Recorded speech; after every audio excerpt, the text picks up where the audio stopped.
Chers amis téléspectateurs, Bonjour à tous. Aujourd'hui, on continue avec de nouveaux mouvements du sabre du Traiji. Fangzhou, tu es prêt? Oui, allons-y. Avant de commencer le nouveau cours, révisons les mouvements de la dernière séance. Se retourner pour pourfendre.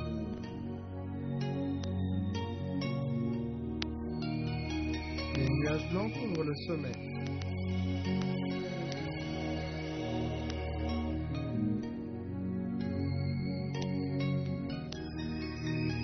Le tigre noir parcourt la montagne 2.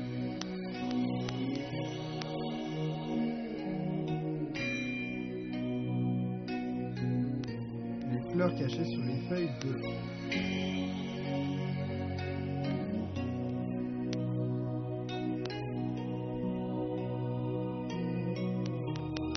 Regarde en enchaînement les mouvements.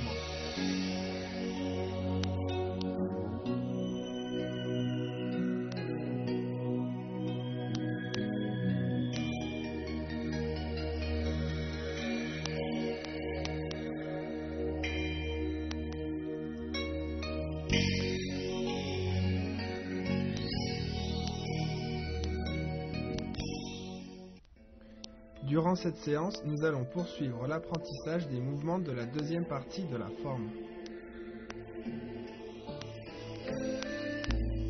À présent, étudions le dragon jaune remue l'eau. Décrivez une courbe avec la main droite vers la droite. Faites un cercle de sabre avec le poignet, avancez et piquez. Bien, regarde-moi faire une fois.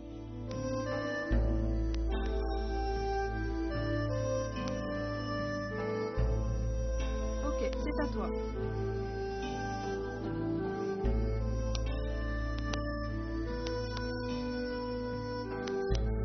Bien. Lors du piquage, le cercle de sabre avec le poignet doit être régulier. Puis on ramène le sabre à la taille, on avance et on pique. Refais une fois, s'il te plaît.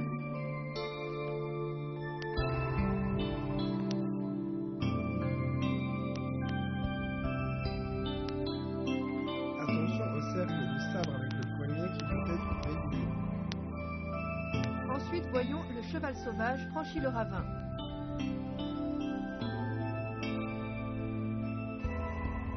Décrivez un cercle avec le poignet droit devant, ramenez devant la poitrine, avancez le pied gauche, levez la jambe droite, sautez, avancez, la force arrivant à la pointe, piquez devant.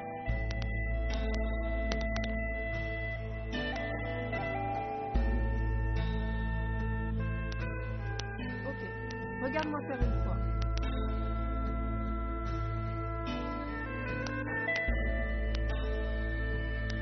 Bien, vas-y.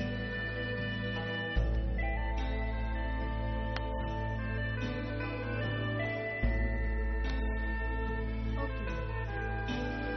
Quand on fait le cercle devant, on synchronise avec le saut, puis on pose le pied et on pique. La force doit être bien transmise jusqu'à la pointe. Bien, on refait une fois ensemble. C'est parti. Le cheval sauvage franchit le ravin.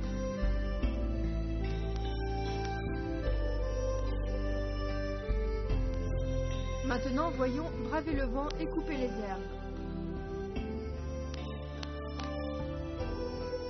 Sabre dans la main droite, ramenez le devant en position du cavalier.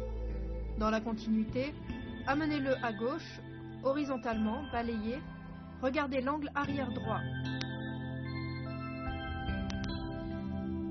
Bien, regarde-moi faire une fois.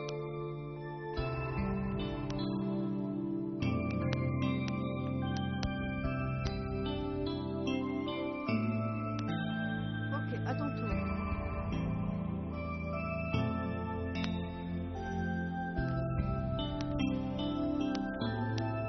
Bien. Quand on balaye avec le sabre, il ne faut pas monter l'épaule. Elle doit rester droite. Les yeux regardent en direction de la pointe. Bien, on refait une fois ensemble. C'est parti.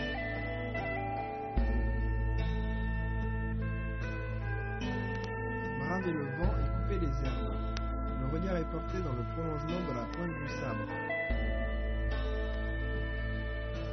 On refait une fois tous les mouvements de manière enchaînée.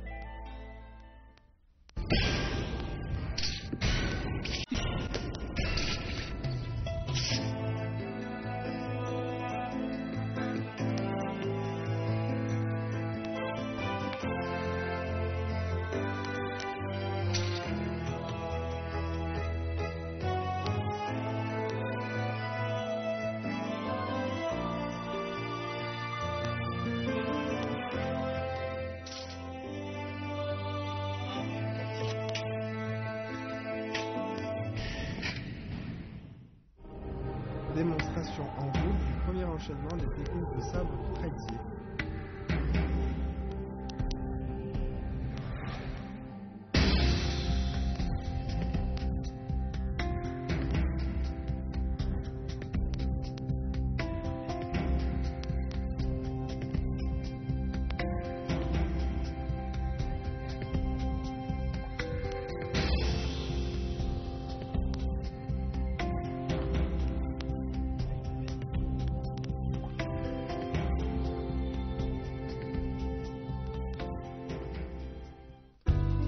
Quelles sont les difficultés de cette séance?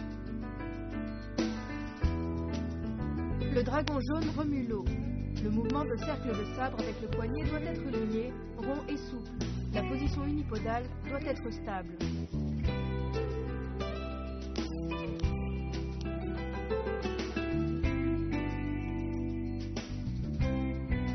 Le cheval sauvage franchit le ravin.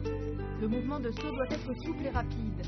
Le pas avec le piquage doit amener la force de manière fluide au niveau de la pointe du sabre.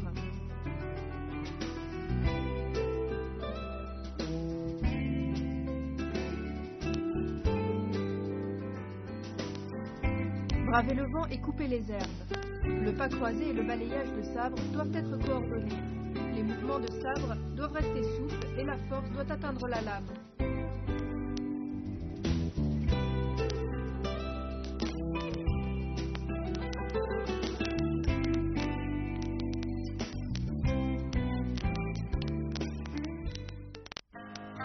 Pour mieux saisir ces points difficiles, nous allons refaire tous ces mouvements. Le dragon jaune remue l'eau.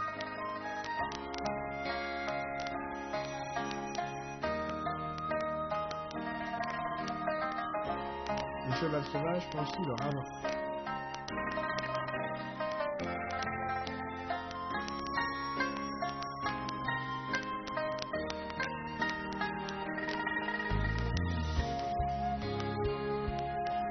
Bravez le vent et coupez les herbes.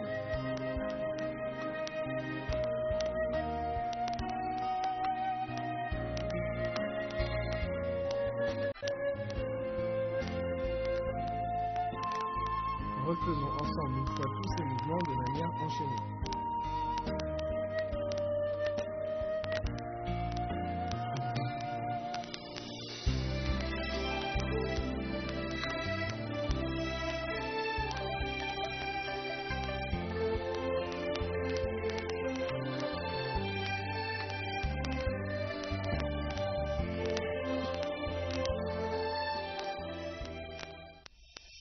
Voici les mouvements de la deuxième partie de la forme.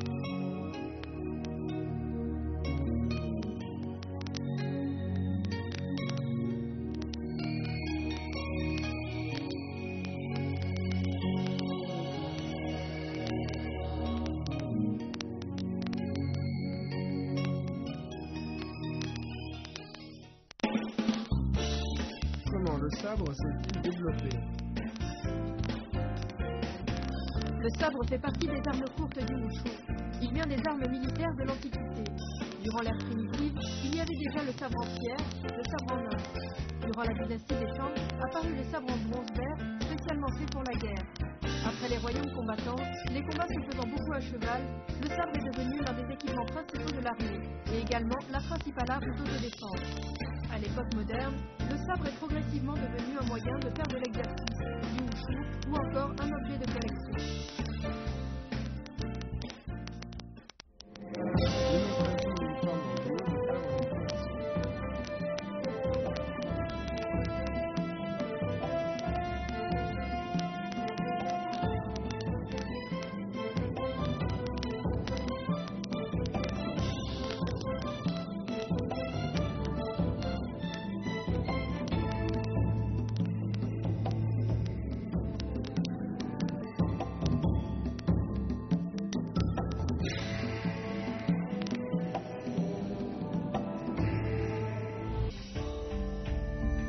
Regardons ensemble la forme entière de sabre du traîtier.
Fangzhou, récemment tu as encore bien progressé.